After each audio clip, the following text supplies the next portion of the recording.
My topic is destruction of ecology of Kerala through centuries. Introduction. Ecological destruction mainly depends on economic development. Unplanned development creates ecological problems in Kerala. Before 1990s, Kerala economic growth was less than that of national average. Now it is above that of national average. Due to unplanned development, we destroyed our fragile lands like paddy field, hill areas, mountains, forests, etc., and made a greater impact on climate, lifestyle, etc. The major incidents occurred due to the ecological destructions. The first one is flood that happened on 16th August 2018.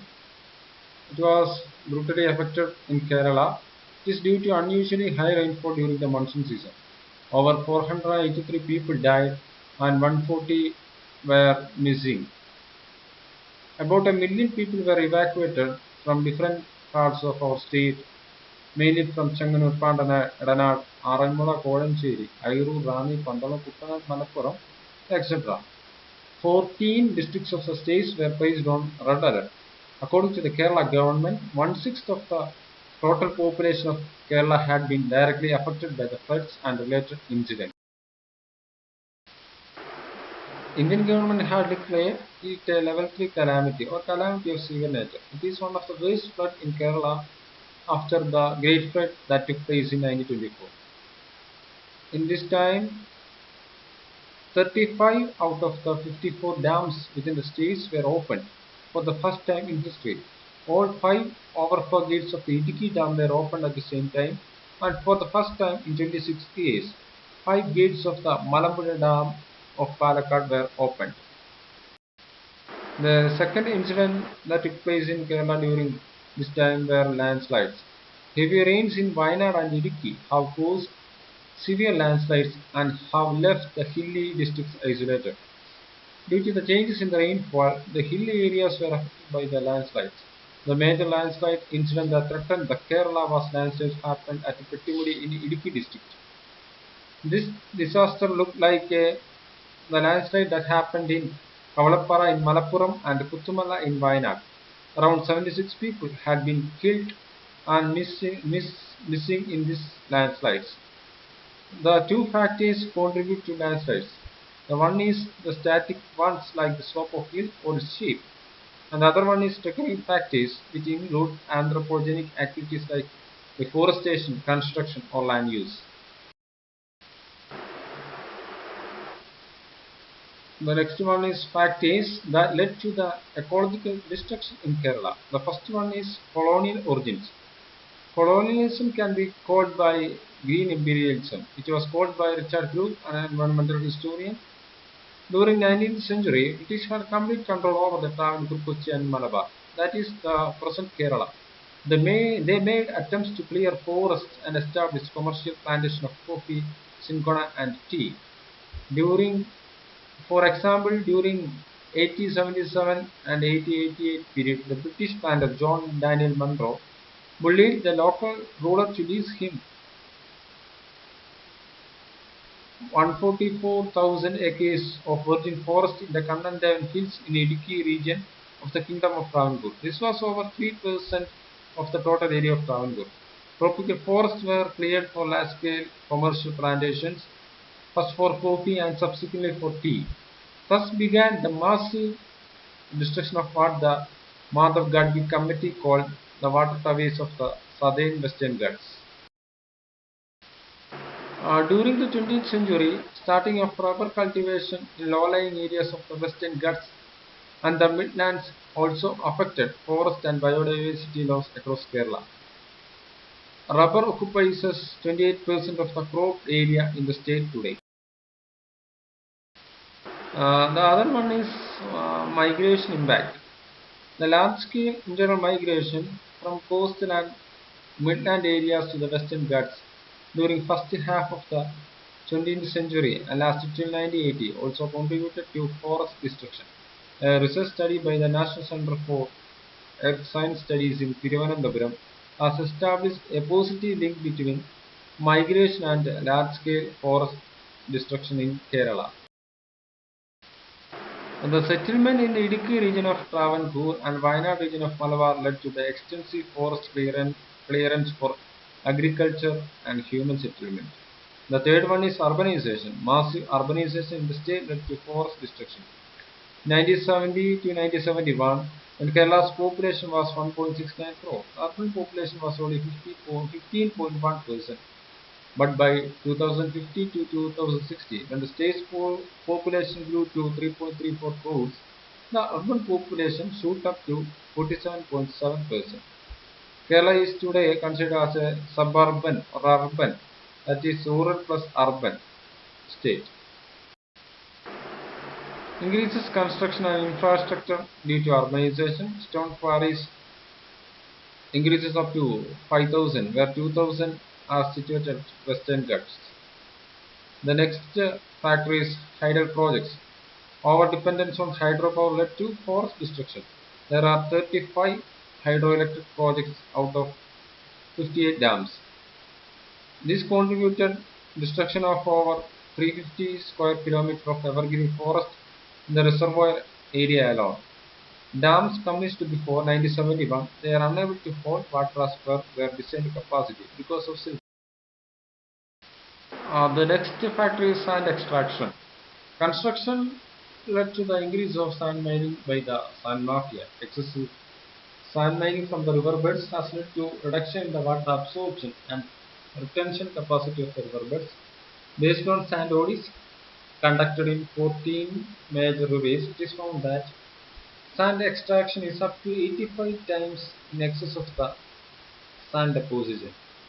In the 3,200-kilometer network of rivers, riverbeds capable of retaining and slowly releasing 500 million square meters of water at a time have been eliminated through sand mining. This has caused rivers to overflow not just to the floodplains but to the basins as well. The entire 38,863 square kilometer of Kerala's landmass is the catchment area or drainage basin of its 44 rivers and the 900 tributaries. Many tributaries have been done to death. Thousands of flood paths consisting of small streams, rivulets, etc. have been leveled for construction. And the other one is destruction of backwater ecosystem. Kerala has a network of coastal backwaters, freshwater lakes, wetlands and marshes.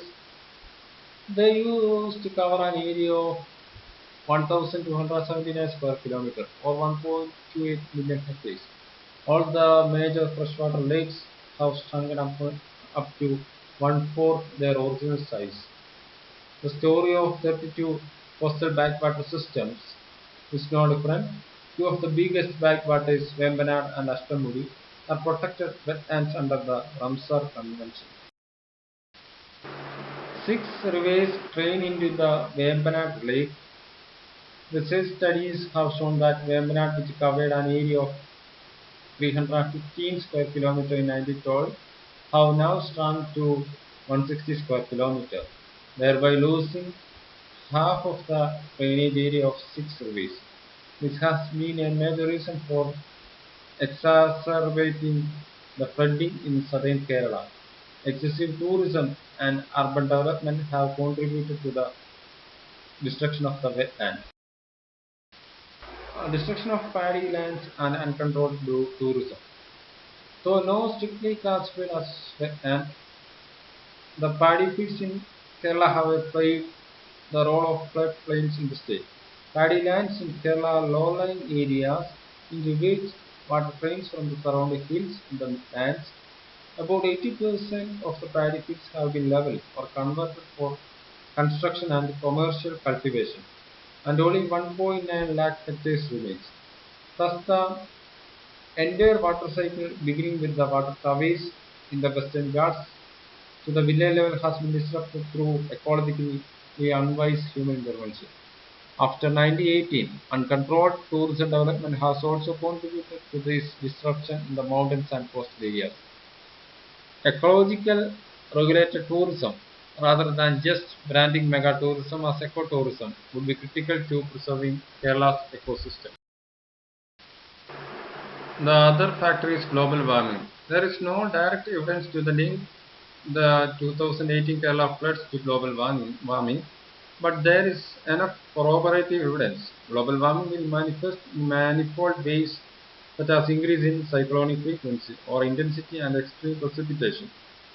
Globally, extreme weather events multiplied fourfold during 1996 to 2018 compared to the 1973 to 1995 period, resulting in increase in floods, droughts, and wildfires.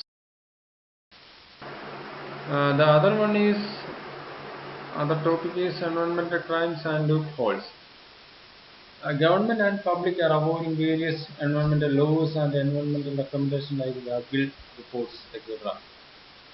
Areas suffered maximum damage are in ecologically sensitive zones by Western Ghats expert ecology panel. Idiki and Wayanad suffered most danger in the monsoon season. A majority of the 153 villages classified by ecologically sensitive zones in Kerala by the Kasturirangan Commission fall under these districts. The environmentalist said the people in these areas are paying the price for Western Ghats expert ecology panel recommendation not being implemented by the state. Both the original Category Committee and the subsequent Kasturirangan Commission recommended restrictions on construction activities in the ecological sensitive zones. However, illegal resorts started mushrooming in tourist spots in Idiki and Wayanad when the state government showed signs of bowing to pressure from the resort lobby and settler farmers led by Catholic bishops and priests. Scientists say indiscriminate construction in ecologically sensitive zones is a major reason for recurring landslides in the Western Ghats. In recent years, landslides have been occurring in Kerala frequently during the monsoon.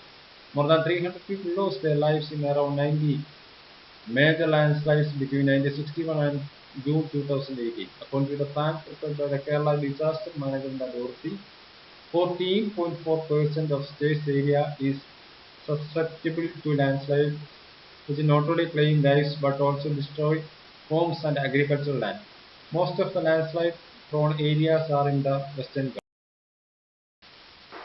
So we have to check if the Western Ghats ecological report recommendations are implemented in their true spirit. If authorities realize these and act accordingly, Kerala can be saved from further disasters, said Dr. S. Abhiraj S. Assistant Professor of Atmospheric Studies at the QSAT.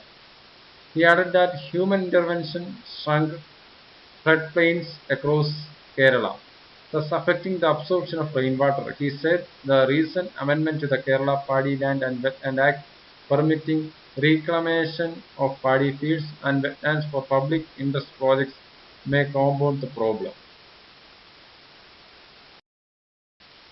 Conclusion: we need sustainable development rather than unplanned development. We need to protect the fragile lands for the future generation. We should strictly follow the environmental laws and various recommendations made by the various committees. Thank you.